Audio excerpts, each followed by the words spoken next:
ഓം ശരവണഭവ. എല്ലാവർക്കും കാർത്തികേയം യൂട്യൂബ് ചാനലിലേക്ക് സ്വാഗതം. ഇന്ന് ഞാൻ നിങ്ങളുമായിട്ട് പങ്കുവയ്ക്കുന്നത് നാളെ നമ്മുടെ ബഡാ മംഗൾവാറാണ്. നാളത്തെ ദിവസം നമ്മൾ ചെയ്യേണ്ടുന്ന കാര്യത്തെക്കുറിച്ചാണ് ഇന്നത്തെ വീഡിയോയിൽ പറയുന്നത്. അതിനു മുൻപായിട്ട് 108 ഹനുമാൻ ചാലിസ ജപത്തെക്കുറിച്ചുള്ള ഒരു വീഡിയോ ഞാൻ ഇട്ടിരുന്നു. 4 പേര് എനിക്ക് മെസ്സേജ് അയച്ചു. അവരാഗ്രഹിച്ച കാര്യം അവർക്ക് സാധിച്ചു കിട്ടി എന്ന് പറഞ്ഞിട്ട്. അതിലൊരാളുടെ വളരെയധികം ഇമോഷണലായിട്ടുള്ള ഒരു സ്റ്റോറിയാണ്. അത് വെളിയിൽ ആരോടും പറയരുത് എന്ന് പറഞ്ഞ് അയച്ചതുകൊണ്ട് ഞാനത് നിങ്ങളുമായിട്ട് പങ്കുവയ്ക്കുന്നില്ല. പക്ഷെ അത് വായിച്ചപ്പം എനിക്ക് തന്നെ ഭയങ്കര അത്ഭുതം തോന്നിപ്പോയി. അത്രമാത്രം ടച്ചിങ് ആയിട്ടുള്ള ഒരു കാര്യം. പക്ഷെ അവരുടെ അനുവാദമില്ലാതെ നമുക്ക് ആ ഒരു കാര്യം പോസ്റ്റ് ചെയ്യാൻ സാധിക്കാത്തത് കൊണ്ടാണ് ഞാനത് പോസ്റ്റ് ചെയ്യാത്തത്. ഇനിയും ഹനുമാൻ ചാലിസ ചൊല്ലി തുടങ്ങിയിട്ടില്ലാത്തവർ എങ്ങനെയാണ് 108 ജപം ചെയ്യേണ്ടതെന്നുള്ളത് ആ ഒരു വീഡിയോ നോക്കി തീർച്ചയായിട്ടും ചൊല്ലാൻ ശ്രമിക്കണം. ഇപ്പോൾ 5 ദിവസത്തെ ജപമാണ് നമുക്ക് 108 പ്രാവശ്യം എന്ന് പറയുന്നത്. അപ്പം അത് 5 ദിവസങ്ങൾ കൊണ്ട് നിങ്ങൾക്ക് സാധിച്ചില്ല എങ്കിൽ പോലും തീർച്ചയായിട്ടും നമുക്കതിൻ്റെ ഫലം ലഭിച്ചിരിക്കും.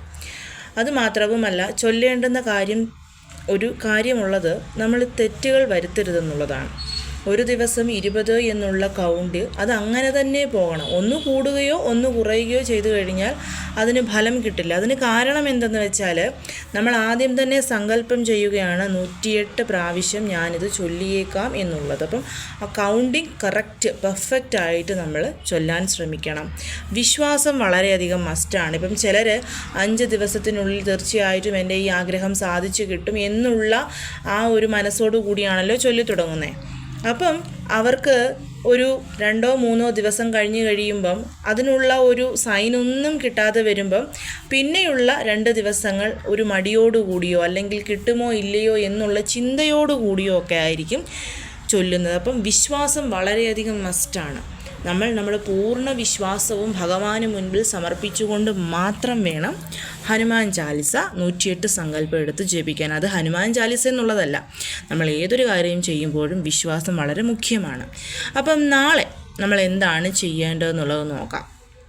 ഇനി 11 ദിവസത്തെ, 5 ദിവസത്തെ, 7 ദിവസത്തെ, 3 ദിവസത്തെയൊക്കെ ജപം എടുക്കണം, സങ്കല്പം എടുക്കണമെന്ന് ആഗ്രഹിക്കുന്നവർക്ക് നാളെ ചൊവ്വാഴ്ച മുതൽ തുടങ്ങാവുന്നതാണ്. കാരണം കറുത്തപക്ഷം തീർന്നു, നമുക്ക് വെളുത്തപക്ഷം തുടങ്ങി.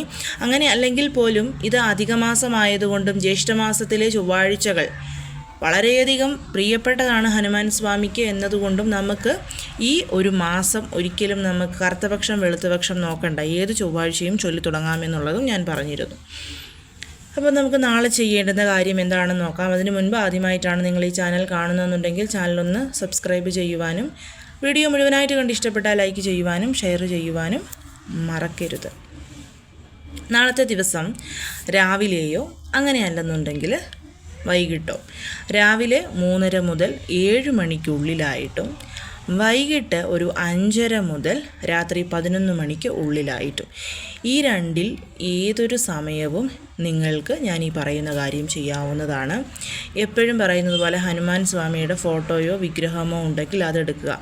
ഇപ്പോൾ ഫോട്ടോ വിഗ്രഹം എന്ന് പറയുമ്പം ശ്രീരാമ പട്ടാഭിഷേക ഫോട്ടോ, ഹനുമാൻ സ്വാമിയും ശ്രീരാമസ്വാമിയും സീതാദേവിയും നിൽക്കുന്ന ഫോട്ടോ, അങ്ങനെയുള്ള ഏത് ഫോട്ടോ, അതായത് ഹനുമാൻ സ്വാമിയുടെ ഒരു ചെറിയ രൂപമുള്ളൊരു ഫോട്ടോ നിങ്ങളുടെ വീട്ടിലുണ്ടെങ്കിൽ അതെടുത്താൽ മതിയാവും. സെപ്പറേറ്റ് ആയിട്ട് ഒന്നും വേണമെന്നില്ല. ആ ഫോട്ടോ ഒന്ന് തൂത്ത് തുടച്ച് വൃത്തിയാക്കി അതിന് പൊട്ടൊക്കെ തൊട്ട് കൊടുത്ത് നമ്മുടെ കയ്യിലുള്ള പൂക്കളൊക്കെ സമർപ്പിക്കണം. ഇനി ഫോട്ടോസ് ഒന്നുമില്ലാത്തവർ ഒരു ദീപം, അത് ജാസ്മിൻ ഓയിലാണ് ഏറ്റവും നല്ലത്. ഇനി ജാസ്മിൻ ഓയിൽ ഇല്ലെങ്കിൽ നമുക്ക് നെയ്യ് ഒഴിക്കാം, നല്ലെണ്ണ ഒഴിക്കാം. അതൊഴിച്ച് അത് ഹനുമാൻ സ്വാമിയാണെന്ന് സങ്കല്പിക്കണം. അപ്പോൾ അങ്ങനെ വരുമ്പം നമ്മൾ ആ ഒരു മൺവിളക്കിൽ നമ്മൾ പൊട്ടൊക്കെ തൊട്ട് അതിന് പൂവൊക്കെ കൊണ്ട് അലങ്കരിച്ച് ഒരു ബ്രാസിൻ്റെയോ കോപ്പറിൻ്റെയോ പ്ലേറ്റിൽ നമ്മൾ ആ ഒരു ദീപം വെച്ച് തെളിയിക്കുന്നതാണ് ഏറ്റവും നല്ലത്. ദീപത്തിൻ്റെ ജ്വാല എന്ന് പറയുന്നത് കിഴക്കോട്ടായിരിക്കണം. അപ്പോൾ അതാണ് നമുക്ക് മുൻപിൽ ഹനുമാൻ സ്വാമി എന്ന് പറയുന്നത്. അതിന് ശേഷം നമ്മൾ ചെയ്യേണ്ടുന്ന കാര്യം ശ്രീരാമജയം അല്ലെങ്കിൽ രാമ രാമ രാമ, ഇതിലേത് മന്ത്രവും നിങ്ങൾക്ക് ജപിക്കാം. 108 പ്രാവശ്യം നമ്മൾ ആദ്യം അത് ചൊല്ലണം. ശ്രീരാമജയമെന്നോ രാമരാമ എന്നോ 108 പ്രാവശ്യം ജപിച്ചതിന് ശേഷം നമ്മൾ ചെയ്യേണ്ടത് ഹനുമാൻ ചാലിസ 7 തവണ ജപിക്കണം. വെറും 7 പ്രാവശ്യം ജപിച്ചാൽ മതിയാവും ഹനുമാൻ ചാലിസ. ജപിക്കാൻ അറിയാത്തവർ 7 പ്രാവശ്യം കേൾക്കുക. ബുക്കിൻ്റെ കാര്യം ഒരുപാട് പേര് ചോദിച്ചിരുന്നു. ഹനുമാൻ ചാലിസ ബുക്ക് നമുക്ക് ആമസോണിൽ ലഭ്യമാണ്. പക്ഷെ അത് നമ്മൾ വിചാരിക്കുന്നത് പോലെ ഒറ്റ ഇതായിട്ട് അത് മൊത്തം എഴുതിയിട്ടുള്ളതല്ല. 2 ലൈൻസ് എഴുതി അതിൻ്റെ അർത്ഥം പറഞ്ഞ് പിന്നെ 2 ലൈൻസ് എഴുതി അതിൻ്റെ അർത്ഥം പറഞ്ഞ് അങ്ങനെയാണ്. അപ്പോൾ അത് വാങ്ങിച്ചാലും തെറ്റുകളൊന്നുമില്ല. നമുക്കത് ഒന്നിച്ച് ഏറ്റവും അവസാനം ഒരു empty പേജ് ഉണ്ട്, അതിൽ നമുക്ക് എഴുതി വെച്ച് കഴിഞ്ഞാൽ ചൊല്ലാവുന്നതാണ്. അങ്ങനെയല്ലെന്നുണ്ടെങ്കിൽ നമ്മൾ വലിയ വലിയ ക്ഷേത്രങ്ങളിലൊക്കെ പോകുമ്പോൾ ആ ക്ഷേത്രങ്ങളിലെ വെളിയിൽ നമുക്ക് കടകളുണ്ടല്ലോ. ഞാൻ ഗുരുവായൂർ കണ്ടിട്ടുണ്ട്, ഏറ്റുമാനൂർ കണ്ടിട്ടുണ്ട്, അതുപോലെ തന്നെ ആറ്റുകാൽ കണ്ടിട്ടുണ്ട്. ഈ ക്ഷേത്രങ്ങളിലൊക്കെ ഞാൻ പോയപ്പോൾ കൊട്ടാരക്കര ഗണപതി ഭഗവത് ക്ഷേത്രത്തിൽ പോയപ്പോൾ അവിടെയും ഞാൻ കണ്ടിട്ടുണ്ട്. അപ്പം അവിടെയും നമുക്ക് ഹനുമാൻ ചാലിസ ലഭ്യമാണ്. അപ്പം നിങ്ങൾക്ക് ഏത് രീതിയിലുള്ളതാണോ മേടിക്കാൻ താല്പര്യം അത് വാങ്ങിച്ച് ചൊല്ലുക. ഇപ്പം ബുക്ക് കിട്ടാനില്ലാത്തവരാണെന്നുണ്ടെങ്കിൽ നമുക്ക് ചെയ്യാൻ പറ്റുന്നത് എഴുതിയെടുക്കാവുന്നതാണ്. അത് എഴുതിയാണെങ്കിലും നമുക്ക് എടുത്ത് ചൊല്ലാവുന്നതാണ്. അങ്ങനെ 7 പ്രാവശ്യം ചൊല്ലുകയോ കേൾക്കുകയോ ചെയ്യാവുന്നതാണ്. അതിന് ശേഷം ഹനുമാൻ സ്വാമിക്ക് ധൂപദീപ ആരതി എടുക്കുന്നു. നിവേദ്യമായിട്ട് പഴം സമർപ്പിക്കുക. ഏതൊരു പഴവും നിങ്ങൾക്ക് സമർപ്പിക്കാവുന്നതാണ്. അതിന് ശേഷം നമ്മൾ ചെയ്യേണ്ടത് ഒരു A4 ഷീറ്റ് പേപ്പർ എടുക്കുക. ബ്ലാക്ക് കളർ ഒഴിച്ച് കറുത്ത കളർ ഒഴിച്ചുള്ള ഏതൊരു പേനയും നമുക്ക് എടുക്കാവുന്നതാണ്. പേപ്പർ എടുക്കുമ്പം ലൈൻസ് ഇല്ലാത്ത പ്ലെയിൻ ആയിട്ടുള്ള പേപ്പറാണ് ഏറ്റവും നല്ലത്. നമ്മുടെ പ്രശ്നം എന്താണെന്ന് വെച്ച് കഴിഞ്ഞാൽ അത് നമ്മൾ ആ പേപ്പറിൽ എഴുതുക. നിങ്ങൾക്ക് ഹനുമാൻ സ്വാമിക്ക് ഒരു കത്തെഴുതുന്നത് പോലെയോ അങ്ങനെ അല്ലെങ്കിൽ നമ്മുടെ ഫ്രണ്ട്സിനോടോ നമുക്ക് ഏറ്റവും അടുത്ത ആൾക്കാരോട് നമ്മുടെ സങ്കടങ്ങൾ പറയുന്നത് പോലെയോ എന്തുമായിക്കൊള്ളട്ടെ ആ രീതിയിൽ നമുക്ക് എഴുതാം. ഇപ്പം നമ്മൾ ലെറ്റർ എഴുതുമ്പോൾ എന്താണ് ഡിയർ എന്ന് എഴുതിയിട്ട് ആളുടെ പേരെഴുതും. ഇംഗ്ലീഷ്, മലയാളം, ഏത് ലാംഗ്വേജ് നമുക്ക് കംഫർട്ടായിട്ടുള്ള, ചിലർക്ക് ഇംഗ്ലീഷിൽ എഴുതുന്നതായിരിക്കും ഏറ്റവും കംഫർട്ട്, ചിലർക്ക് മലയാളമായിരിക്കും. എന്തുമായിക്കൊള്ളട്ടെ അതിനകത്തോട്ട് കത്തെഴുതുന്ന പോലെ എഴുതുക. എൻ്റെ പ്രിയപ്പെട്ട ഹനുമാൻ സ്വാമിക്കെന്ന് വെച്ചിട്ടോ അല്ലെങ്കിൽ ഹനുമാൻ സ്വാമിക്കെന്ന് പറഞ്ഞിട്ടോ അങ്ങനെ എന്ത് വേണമെങ്കിലും വെച്ച് നമ്മുടെ പ്രശ്നങ്ങൾ, അതിന് ഇത്ര എഴുതാവുള്ളൂ, അതിന് ഇത്ര ലൈൻസേ പാടുള്ളൂ, അങ്ങനെയൊന്നുമില്ല. നമ്മുടെ വിഷമം നമ്മളത് ഹനുമാൻ സ്വാമിയോട് പറയും. ഇപ്പം നിങ്ങൾക്കൊരു 10 പ്രശ്നം ഉണ്ടെന്നുണ്ടെങ്കിൽ 10ഉം നിങ്ങൾ എഴുതിക്കും. അങ്ങനെയല്ല, ഒരൊറ്റ പ്രശ്നമേ ഉള്ളതെന്നുണ്ടെങ്കിൽ ഒറ്റ ഒരെണ്ണം മാത്രം എഴുതിയാൽ മതി. അതൊക്കെ അവനവൻ്റെ താല്പര്യാർത്ഥം പോലെ എഴുതുക എന്നുള്ളതാണ്. അപ്പം ഹനുമാൻ സ്വാമിക്ക് എഴുതുക. ഞാൻ പ്രിഫർ ചെയ്യുന്നത് ചുമന്ന കളർ മഷി കൊണ്ട് എഴുതുക എന്നുള്ളതാണ്. അങ്ങനെ എഴുതി അതിന് ശേഷം അത് കയ്യിൽ വെച്ചിട്ട് എൻ്റെ ഈ പ്രശ്നങ്ങളെല്ലാം ഞാൻ ഭഗവാന് സമർപ്പിക്കുകയാണ്, എൻ്റെ ഈ പ്രശ്നങ്ങൾക്കൊക്കെ എത്രയും പെട്ടെന്നൊരു പരിഹാരം തന്നെ അനുഗ്രഹിക്കണം എന്ന് ഹനുമാൻ സ്വാമിയോട് പ്രാർത്ഥിക്കുക.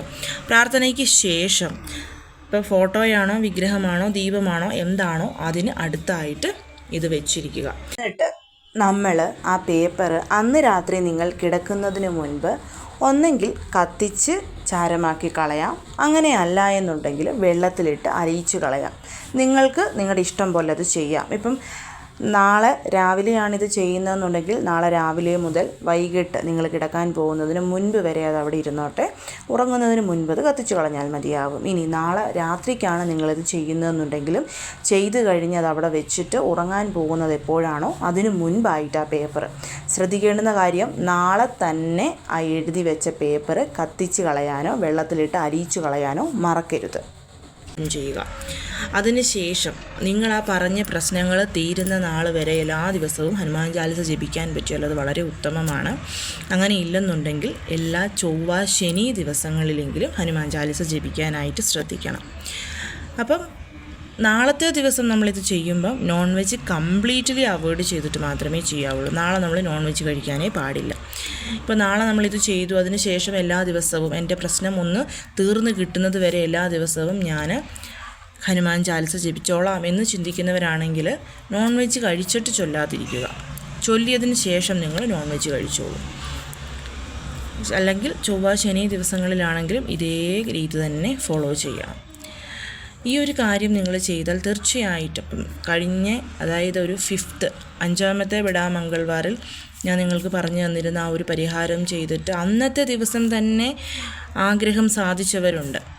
അത്രമാത്രം പവർഫുള്ളായിട്ടൊന്നാണ് ഹനുമാൻ ചാലിസ ജപം എന്ന് പറയുന്നത്. അപ്പം നമ്മൾ എത്രമാത്രം വിശ്വാസത്തോടു കൂടി ഭഗവാനോട് നമ്മുടെ പ്രശ്നം പറയുന്നു, നമ്മളതിൽ എത്രമാത്രം ഭഗവാൻ അതിനൊരു തീർപ്പുണ്ടാക്കി തരുമെന്ന് നമ്മൾ എത്രമാത്രം നമ്മുടെ മനസ്സിൽ ഉറച്ച് വിശ്വസിക്കുന്നോ അത്രമാത്രം പെട്ടെന്ന് നമുക്കതിന് ഫലം കിട്ടും എന്നുള്ളതാണ്.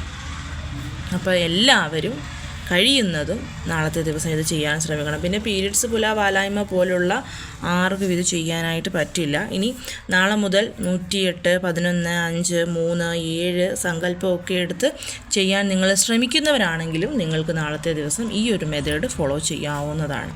അപ്പോൾ എല്ലാവരും ഇത് ചെയ്യാനായിട്ട് ശ്രമിക്കണം. എല്ലാവരെയും മുരുകൻ അനുഗ്രഹിക്കട്ടെ. ഓം ശരവണഭവ.